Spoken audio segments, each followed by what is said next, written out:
le monde. Bonjour. Ivana, on se réveille s'il te plaît.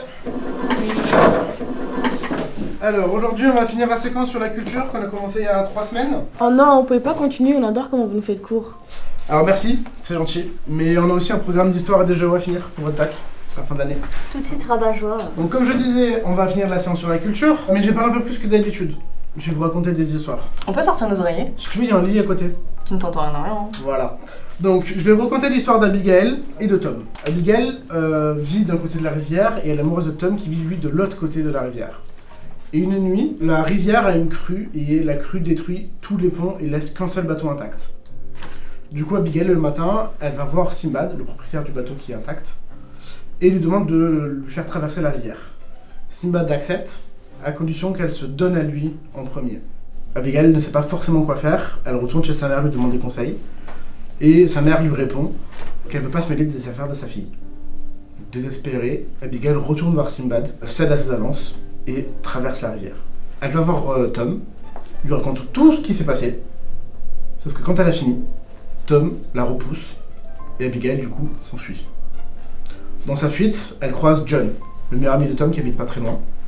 Elle lui raconte aussi tout ce qui s'est passé, pourquoi elle est en pleurs, etc.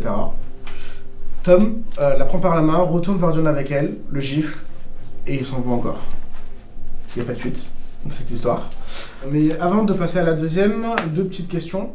Qui aurait réagi comme Tom dans cette histoire? Ok. Qui aurait réagi comme John dans cette histoire? Ok. Pourquoi t'as pas levé la main? Bah, je sais pas trop, je comprends la réaction des deux, donc c'est compliqué de se placer. Ok, je comprends, pas de soucis. Donc on va faire la deuxième histoire et après on fait un débrief global des 2 histoires.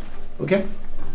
Donc Sarah et Nicolas, ils sont en voyage au pays de l'Albatros et ils rencontrent un couple qui les invite à manger le soir chez eux. Lorsque Sarah rentre dans la maison, la femme albatrosienne lui demande d'enlever ses chaussures, la salue en s'agenouillant devant elle et frotte ses 2 mains sur le bas de ses jambes. Elle l'invite ensuite à s'asseoir par terre dans le cercle. Lorsque Tom rentre, l'homme albatrosien l'accueille en le saluant, en le tenant par les épaules, par la taille et en frottant sa jambe droite contre celle du visiteur.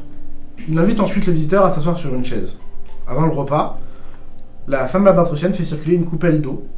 L'homme albatrosien trempe ses doigts dans le bol, puis les lève et remue la main avec grâce pour la sécher, puis invite Nicolas à faire de même.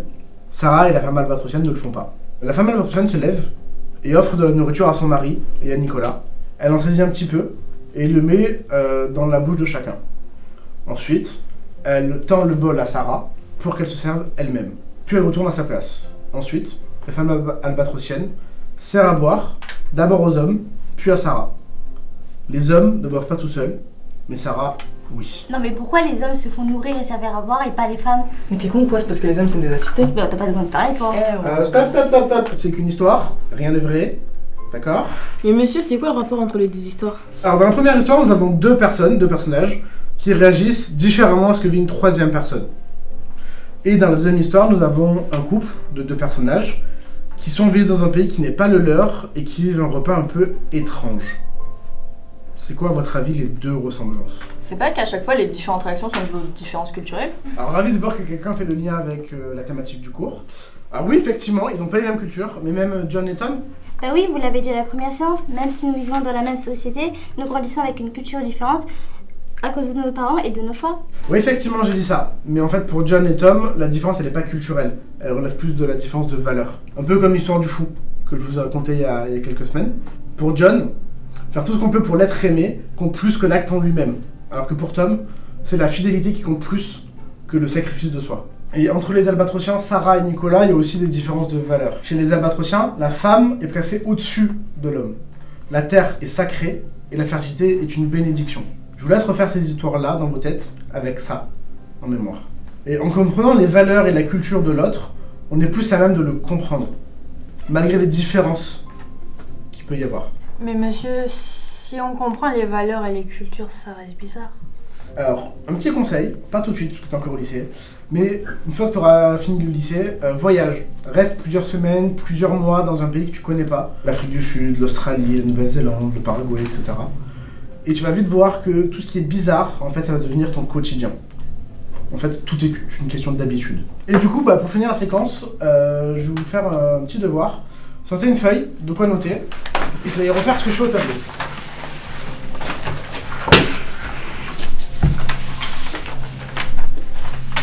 Ok, donc vous faites un petit rectangle, un carré comme ça, avec 9 points.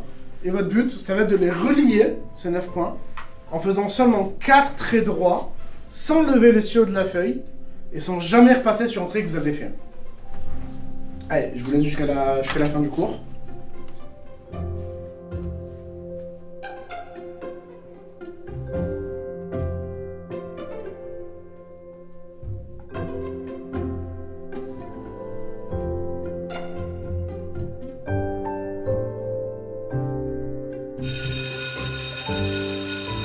Monsieur, y a personne qui a réussi, vous pouvez pas vous me donner un indice? Ouais, si tu veux. Pense en dehors de la boîte.